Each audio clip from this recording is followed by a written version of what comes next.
Passport പൗരത്വരേഖയല്ല എന്ന് പാസ്പോർട്ടിൽ എഴുതി വെച്ചിട്ടുണ്ട്. ദയവ് ചെയ്ത് ഈ പൊട്ടന്മാരും പൊട്ടികളും അതൊന്ന് വായിച്ചു നോക്കണം. അമേരിക്കൻ പൗരന് ഇന്ത്യയിലെ പൗരാവകാശത്തെപ്പറ്റി ഇത്ര വലിയ വേവലാതിയും ഡൽഹിയിൽ മറ്റേ യൂട്യൂബ് ചാനൽ നടത്തുകയൊക്കെ ചെയ്യുന്നത് എന്ത് മര്യാദയാണ്?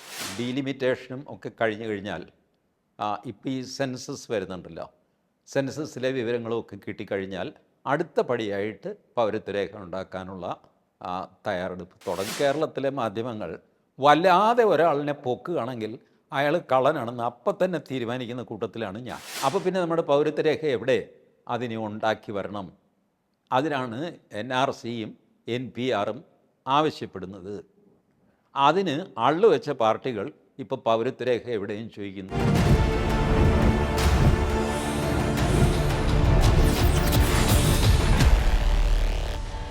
നമസ്കാരം, ടോക്കിംഗ് പോയിന്റിലേക്ക് സ്വാഗതം.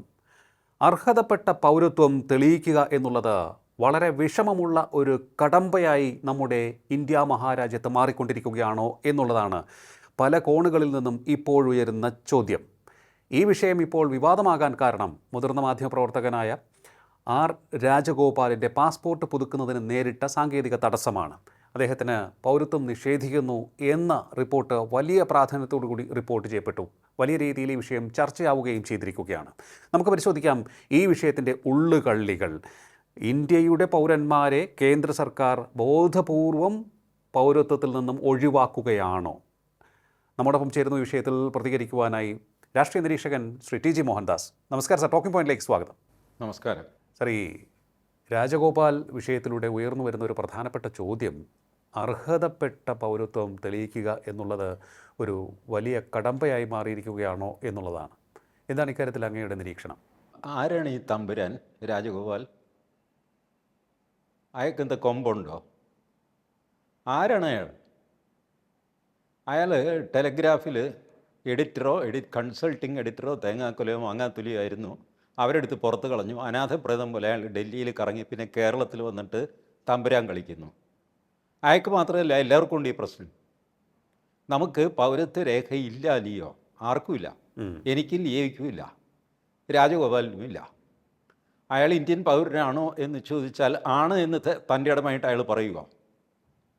എനിക്ക് പാസ്പോർട്ട് കിട്ടിയില്ല എന്നല്ലേ അയാളുടെ പരാതി. അല്ലാതെ ഇന്ത്യൻ പൗരനായിട്ട് ഞാൻ അറിയപ്പെടുന്നില്ല, അതെനിക്ക് കുറച്ചിലാണ് എന്നൊരു കേസായക്കൊണ്ടോ? ഇല്ലല്ലോ.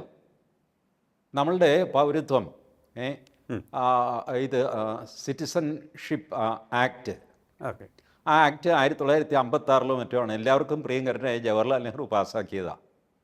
നെഹ്റു ലിയാഖത്ത് അലി പാക്റ്റൊക്കെ കഴിഞ്ഞിട്ട് നമ്മുടെ രാജ്യം പാർട്ടീഷൻ നടന്നല്ലോ. അന്ന് എവിടെയുള്ള ആർക്കാണ് പൗരത്വം കൊടുക്കുക? നമ്മളങ്ങ് ഒരു പൊളിറ്റിക്കൽ യൂണിറ്റായിട്ട് ഉദയം ചെയ്തതേ ഉള്ളൂ. അതെ, പടിഞ്ഞാറും നമുക്കറിയില്ല ആരാണ് പൗരൻ, കിഴക്കും നമുക്കറിയില്ല ആരാണ് പൗരൻ. ഇത് കൂടാതെ ബ്രിട്ടീഷുകാർ കിടപ്പുണ്ട്, ഫ്രഞ്ചുകാരുണ്ട്, ഡച്ചുകാരുണ്ട്, പോർച്ചുഗീസുകാരുണ്ട്. പോർച്ചുഗീസുകാരെ ഗോവയിൽ നിന്ന് ഇറക്കി വിടുന്നത് 1961. അതെ. ആര് ഏത് പൗരനെന്ന് എങ്ങനെ തീരുമാനിക്കും? അതിനാണ് സിറ്റിസൺഷിപ്പ് ആക്ട് ജവഹർലാൽ നെഹ്റു പാസ്സാക്കിയത്. അതവിടെ കടന്നു. അതിനെ ഒന്ന് അനക്കാൻ ശ്രമിച്ചു എന്നുള്ള മഹാപാപമാണ് ഈ നരേന്ദ്രമോദി ചെയ്തത്. സിറ്റിസൺഷിപ്പ് അമെൻമെൻറ്റ് ആക്ട് കൊണ്ടുവന്നു. അതെ. പൗരന്മാരെ തീരുമാനിക്കാൻ വിദേശികളാരാണ്, സ്വദേശികളാരാണ്. അപ്പോൾ സ്വാതന്ത്ര്യകാലം മുതൽ തുടങ്ങണം. അന്നു മുതൽ കുടിയേറി പാർത്തവരാരൊക്കെ, എന്തിനവർ കുടിയേറി? സുഖജീവിതത്തിന് കുടിയേറിയതാണെങ്കിൽ പൗരത്വം കൊടുക്കാൻ പറ്റില്ല. പേടിച്ചോ വയലൻസ് കൊണ്ടോ ഓടിപ്പാഞ്ഞ് അഭയാർത്ഥിയായിട്ട് വന്നതെങ്കിൽ പൗരത്വം കൊടുക്കാം. ഇതിനൊക്കെ ഒരു ചിട്ടയും മുറയും വരട്ടെ, തുടങ്ങാം നമുക്ക് എന്ന് വിചാരിച്ചു കഴിഞ്ഞപ്പോൾ ഈ രാജഗോപാൽ അടക്കമുള്ള തെണ്ടികളാണ് ബഹളം വെച്ചതില്ലേ? അന്ന് മുസ്ലിങ്ങളെ എല്ലാം കൂടെ കപ്പൽ കയറ്റി ഗൾഫിൽ കൊണ്ടുപോയി വിടാൻ പോകുന്നു എന്നൊക്കെ പറഞ്ഞ് എന്തായിരുന്നു ഇവിടെ ബഹളം? ഇപ്പോൾ എല്ലാവർക്കും പൗരത്വം വേണം. സൗകര്യമില്ല, കൊടുക്കാൻ പറ്റില്ല. ഓരോറ്റ എണ്ണത്തിന് പൗരത്വം കൊടുക്കുകയില്ല. ഇങ്ങനൊരു നിലപാട് സർക്കാരിന് എടുക്കാമല്ലോ. കാരണം പൗരത്വം കൊടുക്കാൻ തുടങ്ങിയപ്പോൾ ഉടക്ക് വെച്ച് തരാം ഇവരൊക്കെ തന്നെയാണ്. ഹം കാഗസ് നെയ് ദിഖായെങ്കിൽ, ഒറ്റ കടലാസ് ഞാൻ കാണിക്കില്ല, ഇന്ത്യൻ പൗരനാണെന്ന് പറയാനും അവർക്ക് കുറച്ചിലായിരുന്നു. ഇതിനാണ് NRC വേണം, NPR വേണം എന്ന് പറഞ്ഞത്. നാഷണൽ രജിസ്റ്റർ ഓഫ് സിറ്റിസൺഷിപ്പ്, ഒരു മാസ്റ്റർ രജിസ്റ്റർ നമ്മുടെ നാട്ടിൽ വേണം. നാട്ടിലെ പൗരന്മാരെ ആരൊക്കെയാണെന്ന് അറിയാൻ. പൗരനല്ലാത്തവരെ ഓടിക്കാൻ വേണ്ടിയിട്ടില്ല. പൗരനേതാ പൗരനല്ലാത്ത ആളേതാ എന്ന് തിരിച്ചറിയാൻ. ഉം. ഇപ്പോൾ ലിയോ തിരുവനന്തപുരം കോർപ്പറേഷനിൽ ജീവിക്കുന്ന ആളാണ്. തിരുവനന്തപുരത്തുകാർ എത്രയുണ്ട് എന്നറിഞ്ഞാൽ വല്ല ദോഷമുണ്ടോ? ഇല്ല. തിരുവനന്തപുരത്ത് കുടിവെള്ളം കൊടുക്കണം, എത്ര പേർക്ക് കൊടുക്കണം? തിരുവനന്തപുരത്ത് വന്ന് വൈകുന്നേരം തിരിച്ചു പോകുന്നവരുണ്ട്, ഒരാവശ്യത്തിന് വരും തിരിച്ചു പോകും. ഫ്ലോട്ടിംഗ് പോപ്പുലേഷനുണ്ട്. അതെ. അപ്പോൾ വൈകുന്നേരം 5 മണി വരെയെങ്കിലും 6 മണി വരെയെങ്കിലും അവർക്കും വെള്ളം കൊടുത്തേ പറ്റുള്ളൂ. 6 മണി കഴിഞ്ഞാൽ അപ്പോൾ സ്ഥിരമായിട്ട് വെള്ളം കൊടുക്കേണ്ട എത്ര പേർ? അവരാണ് തിരുവനന്തപുരത്തെ ജനങ്ങൾ. ഇങ്ങനെ ഒരു കണക്ക് വേണ്ടേ? അതുപോലെ ഇന്ത്യ മൊത്തം കുടിവെള്ളം കൊടുക്കണം. ശരി, ഇന്ത്യ മൊത്തം ഇന്ത്യക്കാരെത്രയുണ്ട്? ശ്രീലങ്കയിൽ നിന്ന് പഠിക്കാൻ വന്ന പിള്ളേർ 2 വർഷം കഴിയുമ്പോൾ അവർ തിരിച്ചു പോകും. അവർ പൗരന്മാരല്ലല്ലോ. അപ്പോൾ സിറ്റിസൺഷിപ്പ് രജിസ്റ്ററിൽ അവരുടെ പേര് വരില്ല. പിന്നെ എവിടെ വരും? അതിനാണ് നാഷണൽ പോപ്പുലേഷൻ രജിസ്റ്റർ. മൊത്തം ആൾക്കാരുടെ എണ്ണം എടുക്കുക. പൗരന്മാർ വേറെ, മൊത്തം ആൾക്കാർ വേറെ. ഇതൊക്കെ കണക്ക് കൂട്ടി ചെയ്യാന്ന് വെച്ചാൽ ഈ പ്രോസസ്സ് വളരെ വലിയ പ്രോസസ്സാണ്. 140 കോടി ജനങ്ങളുള്ള ഇന്ത്യയിൽ ഇത് ചെയ്യാൻ തുടങ്ങാൻ നേരത്ത് തന്നെ ആളിൽ വെച്ചവനാണ് ഈ രാജഗോപാൽ. ആ കമ്പനിയിലെ നേതാവായിരുന്നു രാജഗോപാൽ. 32 വർഷം ബംഗാളിൽ താമസിച്ചിട്ട് ഇയാൾ വോട്ടർ പട്ടികയിൽ ഇല്ലെങ്കിൽ ഇയാളെ കവളമടലിനിട്ട് തല്ലണം. 32 വർഷമായിട്ട് പൗരബോധമില്ലാത്ത ഒരാൾ ടെലഗ്രാഫിൻ്റെ പത്രപ്രവർത്തകനായിട്ടിരിക്കുന്നു, എഡിറ്ററായിട്ടിരിക്കുന്നു. ബേസിക് പൗരബോധമില്ല, വോട്ടവകാശമില്ല. ഓക്കെ. Police verification പിടിക്കപ്പെടും.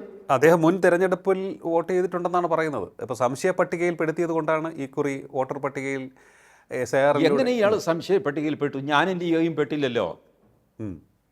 എങ്ങനെ ഇയാൾ പെട്ടു? എന്തൊക്കെയോ കൃത്രിമം കാണിച്ച് അവരാണ് സംശയ പട്ടികയിൽ പെടുന്നത്.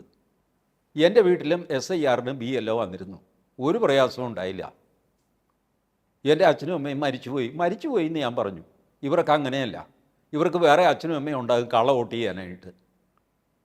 അവരുടെ പേര് മാറ്റുക, അവരുടെ അഡ്രസ്സ് മാറ്റുക, തരികിട ഒക്കെ കളിച്ച് കഴിയുമ്പോൾ സംഗതി ഫ്രീസാകും. ഇലക്ഷൻ കമ്മീഷൻ പറയും അവിടെ നിൽക്കുന്നു, രാജഗോപാലിൻ്റെ അമ്മാവൻ വരട്ടെ, അമ്മാവൻ്റെ വോട്ടും കൂടെ പരിശോധിച്ചിട്ട് നമുക്ക് ചേർക്കാമെന്ന് പറയും. ഇങ്ങനെയൊക്കെ ഇവന്മാർ കുഴപ്പമൊപ്പിച്ചിരിക്കുകയാണ്. ഇതാണ് SIRൽ സംഭവിച്ച കാര്യം, പ്രത്യേകിച്ചും ബംഗാളിൽ. ബംഗാളിൽ ബംഗ്ലാദേശികളെ മുഴുവൻ തൂത്ത് പെറുക്കി SIRൽ ഈ കള വോട്ടേഴ്സിനെ മുഴുവൻ പുറത്താക്കി. 91 ലക്ഷം എന്നൊക്കെ പറഞ്ഞു. അതിൽ 62 ലക്ഷം മമതാ ബാനർജി വരെ സമ്മതിച്ചു, ശരിയാണ് കള്ളവോട്ടാണ്. 62 പോയി, പിന്നെ 29 ലക്ഷമേ ഉള്ളൂ. ഇതാണ് ബംഗാളിലെ അവസ്ഥ. ആ 29ൽ രാജഗോപാലും പെട്ടു. രാജഗോപാലിന് പരിഭ്രമിക്കാനൊന്നുമില്ല. അവിടെ ട്രിബ്യൂണലുണ്ട്. ആ ട്രിബ്യൂണലിൽ ഇത്തരം ആൾക്കാരുടെ സംശയത്തിൽ നിഴലിൽ നിൽക്കുന്നവരുടെ എല്ലാം പരിശോധിച്ച് അവർക്ക് വോട്ടർ ID കാർഡ് കൊടുക്കുകയോ അല്ലെങ്കിൽ കൊടുക്കാതിരിക്കുകയോ ചെയ്യും. ഈ പ്രോസസ്സിനൊന്നും ഞാൻ തയ്യാറല്ല. കാരണം ഞാൻ പത്രപ്രവർത്തകനാണ്, എനിക്ക് കൊമ്പുണ്ട്. ഇവർക്ക് പ്രത്യേകിച്ച് യാതൊരു അവകാശവും ഇല്ലാന്ന്. ഒരു സാധാരണ പൗരനുള്ള അവകാശമേ ഉള്ളൂ. ഈ രാജഗോപാൽ എന്ന് പറയുന്ന തെമ്മാടിക്കും അത്രേ അവകാശമേ ഉള്ളൂ, വേറെ അവകാശമൊന്നുമില്ല. അയാളുടെ കയ്യിലുണ്ടെങ്കിൽ അയാളുടെ കയ്യിലുണ്ട്, ഇരിക്കട്ടെ. അല്ല സർ, ഈ ട്രൈബ്യൂണലിൻ്റെ മുന്നിലേക്ക് പോകുന്നത് കുറേ അധികം പേർക്ക് കുറച്ചിലായി തോന്നുന്നുണ്ടാകുമോ? അല്ലെങ്കിൽ ഈ നടപടിക്രമങ്ങളിലൂടെ കടന്നു പോകാൻ ഞാൻ ഇന്ത്യക്കാരനാണ്, ഇന്ത്യൻ പൗരത്വം തെളിയിക്കാൻ അത്തരത്തിലുള്ള നടപടിക്രമങ്ങളിലേക്ക് പോകാൻ വയ്യ എന്ന് ആയിരിക്കുമോ ഇവർ ചിന്തിക്കുന്നത്? അതോ? അതെ, അവരുടെ സെൻസ് ഓഫ് എൻറ്റൈറ്റിൽമെൻ്റ് ഉണ്ടല്ലോ, അവർക്ക് ഒരു നിയമവും ബാധകമല്ല. അവർക്ക് സ്വതന്ത്രമായിട്ട് എവിടെ വേണമെങ്കിലും പോകാം. ലോക പൗരന്മാരാണ്. അതിരുകളില്ലാത്ത ലോകം. നമ്മുടെ സുനിൽ പീളയുടെ ഒക്കെ പ്രസംഗിക്കുന്നത് കേട്ടിട്ടില്ലേ? വിശ്വപൗരന്മാർ. ശരി, വിശ്വപൗരനാണ്. അപ്പം പിന്നെ പാസ്പോർട്ട് വേണ്ടല്ലോ, ചുമ്മാ അങ്ങ് പോയാൽ മതിയല്ലോ. വിശ്വപൗരനല്ലേ, എവിടെയും പോകാം, പൊക്കോ. അവരവിടെ കയറ്റില്ല. ഇയാളുടെ അതിരുകളില്ലാത്ത ലോകം എന്നുള്ള കവിതയും ചൊല്ലിയേ അമേരിക്കയിലോ ഇംഗ്ലണ്ടിലോ കയറാൻ ചെന്ന് കഴിഞ്ഞാൽ അവരടിച്ചോടിക്കും. അതെ, പാസ്പോർട്ട് വിസയില്ലാതെ ഒന്നും ഒരു രാജ്യത്തു നിന്ന് വേറെ രാജ്യത്തേക്ക് പോകാൻ പറ്റില്ല. ഇങ്ങേർക്കും ഇപ്പോൾ പറ്റിയതെന്താ? ഇങ്ങേരുടെ മകൾ അമേരിക്കയിലാണ്, മകളുടെ കല്യാണമായിരുന്നു പോലും. അത് ശരി, അപ്പോൾ ചേട്ടൻ്റെ മകൾ അമേരിക്കയിലാണ് അല്ലേ? ചേട്ടൻ ഇവിടെ കിടന്ന് നാട്ടുകാരെ ന്യായം പഠിപ്പിക്കുന്നു. ചേട്ടൻ്റെ മകൾ സൂത്രത്തിന് അമേരിക്കയിൽ പോയിട്ട് കല്യാണം കഴിക്കുന്നു. അത് കൊള്ളാം, അതൊക്കെ എനിക്ക് ഇഷ്ടപ്പെട്ടു. ഈ പറയുന്ന വീരന്മാരുടെയൊക്കെ മക്കളും മരുമക്കളും കംപ്ലീറ്റ് ഫോറിനിലാണ്. കംപ്ലീറ്റ്. അത് ഗൾഫിൽ പോലും അല്ല. ഗൾഫിനേക്കാൾ കൂടുതൽ ശമ്പളം കിട്ടുന്നത് യൂറോപ്പിലും അമേരിക്കയിലും ഒക്കെയാണ്. ഇറ്റലി, കാനഡ, ഓസ്ട്രേലിയയിലൊക്കെയാണ് ഇവർ. നമ്മുടെ മക്കൾ ഇംഗ്ലണ്ടിലോ ജപ്പാനിലോ എവിടെയെങ്കിലും പോയി കഴിഞ്ഞാൽ അത് കുറ്റം. ഇവരുടെയൊക്കെ മക്കളെ ഇവർ സുരക്ഷിതമായിട്ട് അന്യരാജ്യങ്ങളിൽ എത്തിച്ചിട്ട് ഇന്ത്യ കുളം കോരാനായിട്ട് ഇവിടെ നിൽക്കുകയാണ് ഈ കക്ഷികളൊക്കെ. ഓക്കെ. കുറഞ്ഞ പണിയില്ലേ ഇവരൊക്കെ കാണിക്കുന്നത്. വേറൊരു തമ്പുരാനുണ്ട്, ലിയോയ്ക്ക് അറിയാമല്ലോ, സിദ്ധാർത്ഥ വരദരാജൻ. അതെ. സിദ്ധാർത്ഥ വരദരാജൻ ഹിന്ദുവിൻ്റെ ചീഫ് എഡിറ്ററായിട്ട് നിയമിക്കപ്പെട്ടു കുറച്ച് വർഷം മുമ്പ്, 3-4 വർഷം മുമ്പ്. അപ്പോൾ ആരോ ഹൈക്കോടതിയിൽ പോയി. എന്താണെന്നറിയാമോ, സിദ്ധാർത്ഥ വരദരാജൻ ഇന്ത്യക്കാരനല്ല, ഇന്ത്യൻ പത്രത്തിൻ്റെ ചീഫ് എഡിറ്ററായിട്ട് ഇന്ത്യക്കാരൻ വേണം. ആ നിയമം ഉണ്ടാക്കിയത് ജവഹർലാൽ നെഹ്റുവാണ് കേട്ടോ. കുടുങ്ങി. അപ്പോഴാണ് വിവരം പുറത്തു വരുന്നത്, സിദ്ധാർത്ഥ വരദരാജൻ അമേരിക്കൻ പൗരനാണ്. ഓക്കെ. സിദ്ധാർത്ഥ വരദരാജനെ കണ്ടാലോ അല്ലെങ്കിൽ പേര് കൊണ്ടോ ഒരു സാധാരണ തമിഴ്നാടുകാരനാണെന്നല്ലേ നമ്മൾ വിചാരിക്കുകയുള്ളൂ. ശരിയാണ്, കറക്റ്റ്. ഒരു പക്ഷേ ആയിരുന്നിരിക്കാം, പിന്നീട് മാറിയതായിരിക്കാം. ഏതായാലും അയാൾ ഭാരതീയനല്ല, അയാൾ അമേരിക്കക്കാരനാണ്. രണ്ടാം പക്കം ജോയിൻ ചെയ്തതിൻ്റെ രണ്ടാം പക്കം സിദ്ധാർത്ഥ വരദരാജൻ രാജിവെക്കേണ്ടി വന്നു. കോടതി ഇടപെടേണ്ടി വന്നില്ല, കാരണം നിയമം അത്ര കടുകട്ടിയാണ്.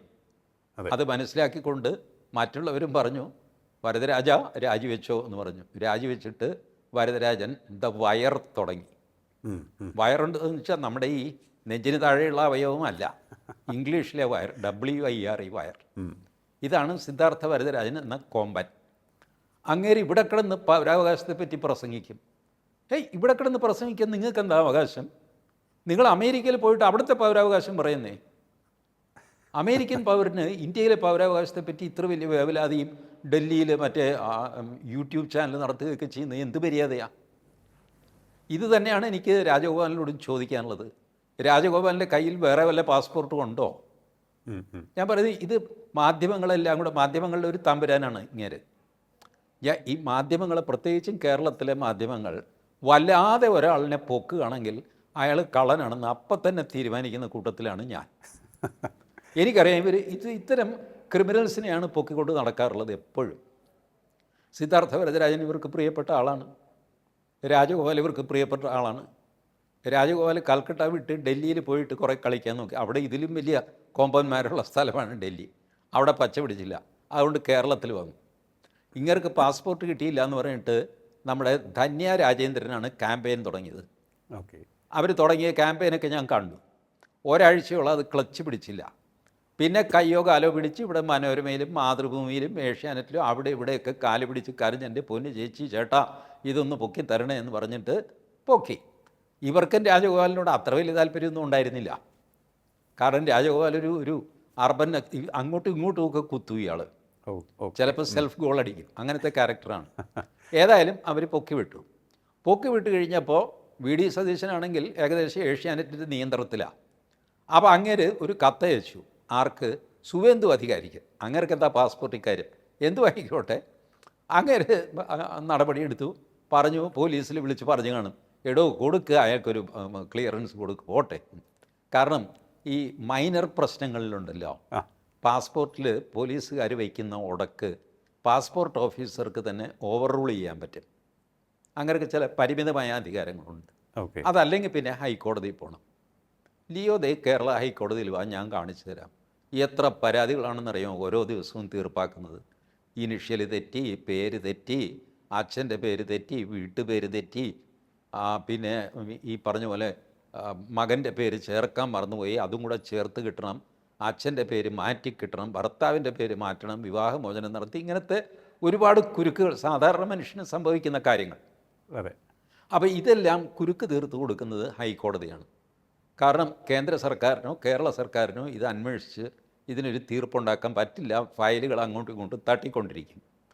അതുകൊണ്ട് ആളുകൾ ഹൈക്കോടതി പോകും. റീസണബിൾ ആണെന്ന് തോന്നിക്കഴിഞ്ഞാൽ ഹൈക്കോടതി പാസ്പോർട്ട് ഓഫീസർക്ക് ഡയറക്ഷൻ ഇഷ്യൂ ചെയ്യും, കൊടുത്തേക്ക്, ഒരു ഇനിഷ്യൽ തെറ്റിയതല്ലേ, സാരയില്ല, കൊടുക്കുന്നു. അങ്ങനെയാണ് ജനം ജീവിച്ചു പോകുന്നത്. അക്കൂട്ടത്തിൽ രാജഗോപാലിന് സുഖമായിട്ട് ഇത് ചെയ്യാമായിരുന്നു.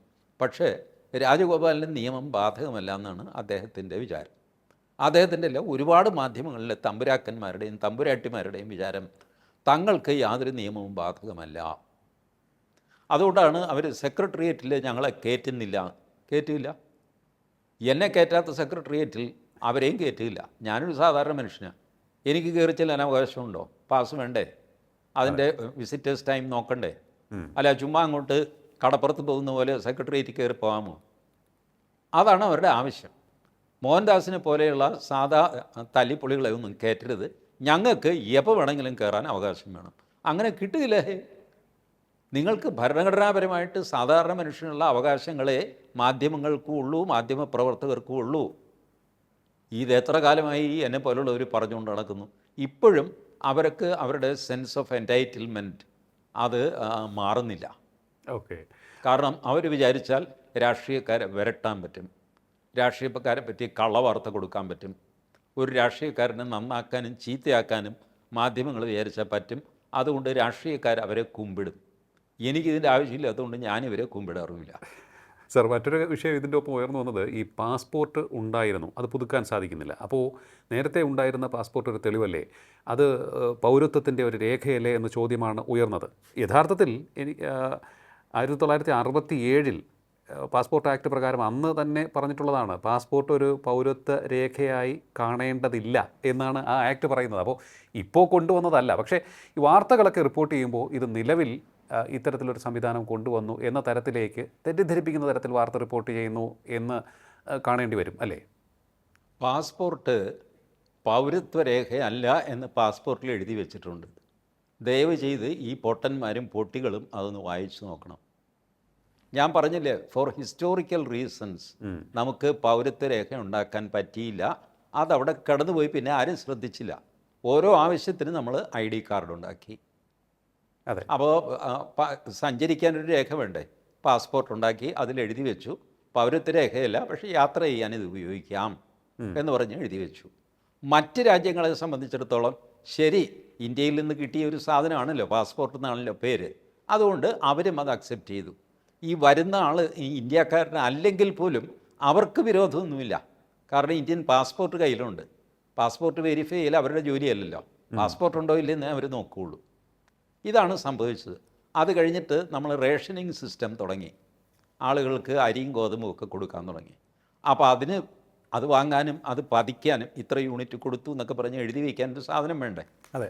ബാങ്കിലെ പാസ്ബുക്ക് പോലെ നമ്മളൊരു റേഷൻ കാർഡ് തുടങ്ങി. ആ റേഷൻ കാർഡ് പൗരത്വരേഖയാണോ ആർക്കും അറിയില്ല. കാരണം ഏത് നാരായണനും മാധവനും ഗോവിന്ദനും ഒക്കെ റേഷൻ കാർഡ് കൊടുത്തിട്ടുണ്ട്. ഇവരൊക്കെ ഈ നാട്ടുകാരാണോ അതോ സിലോൺകാരാണോ ആർക്കറിയാം? അതുകൊണ്ട് ശരി, അരി കഞ്ഞി കുടിച്ച് കിടക്കട്ടെ എന്ന് പറഞ്ഞിട്ട് റേഷൻ കാർഡ് കൊടുത്തു. അത് പൗരത്വരേഖയല്ല.